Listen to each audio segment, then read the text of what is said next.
how's it going? So, yeah. Getting ready to work on this really clean old 600. Actually pretty stoked about it. Good friend of ours has it. No big hurry. He said he dropped it off a couple months ago. It's been sitting a long time. And yeah, he just wants to get it running again. So, this is going to be a cool project.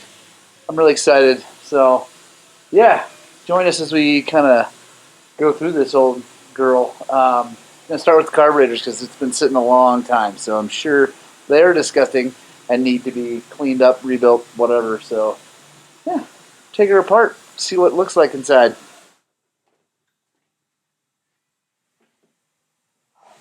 Let's take a look at this thing.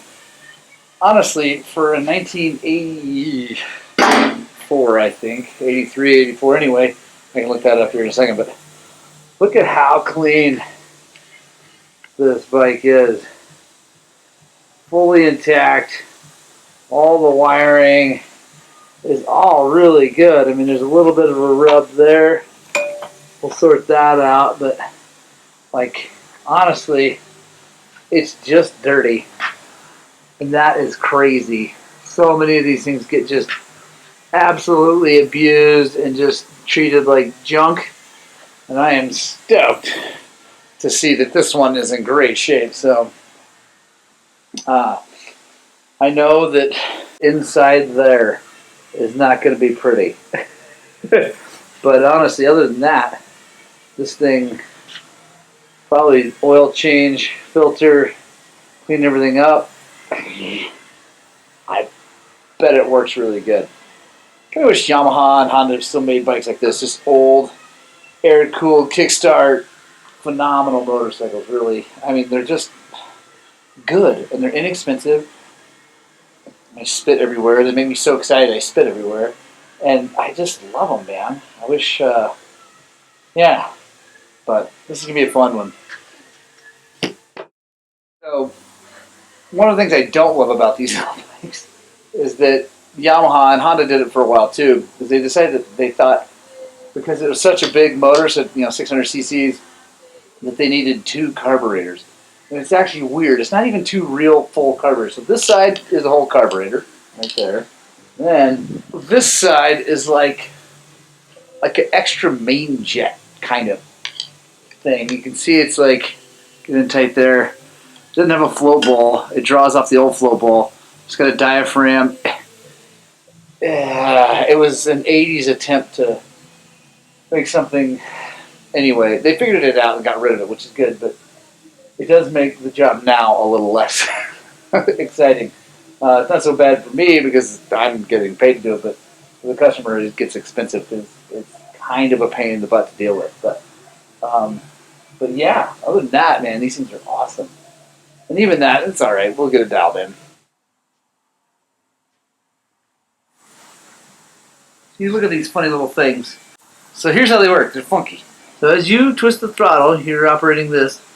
There we go. You're opening that slide. It's on the. So you're opening the slide on the right, and you're choosing that. And then there's a linkage right here that as it gets open, it opens this one over here. As it gets higher up in the RPM, it opens. And then there's a slide way inside there that's vacuum operated that opens up even more and lets more gas in. So it is, compared to today's stuff, it is weird.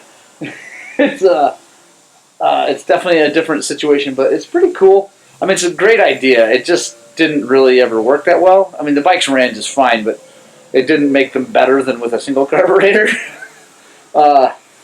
So they got rid of it, but it's kind of a cool relic. Going to take it apart, put it in the ultrasonic cleaner, give it a bath. So here's the before look at it. There we go. Now we'll take a look when it gets done.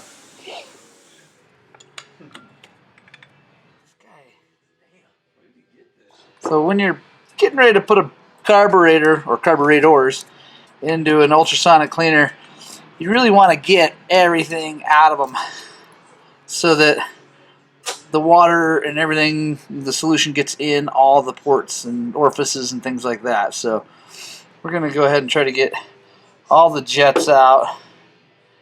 Try to get this float out. This thing's pretty stuck, but I got a trick for you.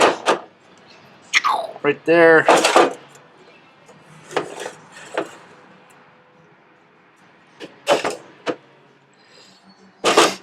So this, in case you don't know, so the main jet is this part right here. This is the needle jet, or I like to call it the emulsion tube, because it lets the gas come in and emulsifies and helps atomize it. So take that thing out. I will take the main jet off, but for now I'm just going to dump it in like that.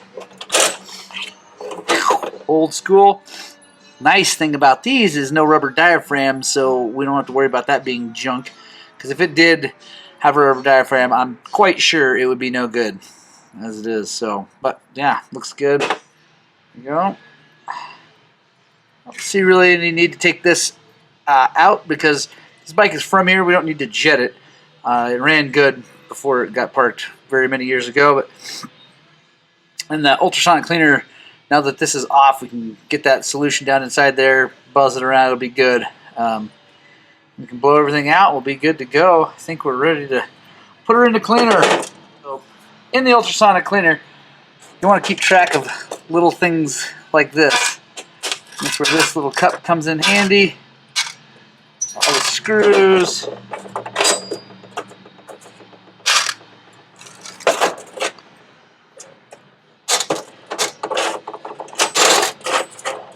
Pretty much everything that'll fit in there. Here's an important little tip. So that's the float pen that the float's right on, pivot on. Don't lose that. These things are really hard to find sometimes, and they don't generally sell them by themselves. So you have to buy the whole float. They kind of get expensive. Anyway, that's why this goes in there and it can't fall out. Spring, slide. Almost forgot. Gonna go ahead and take that choke off.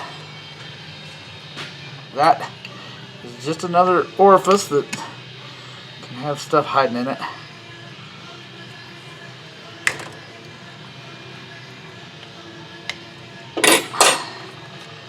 There we go. Also gives you a chance to look at it. Looks good. Rubber on it looks good. Check that in there.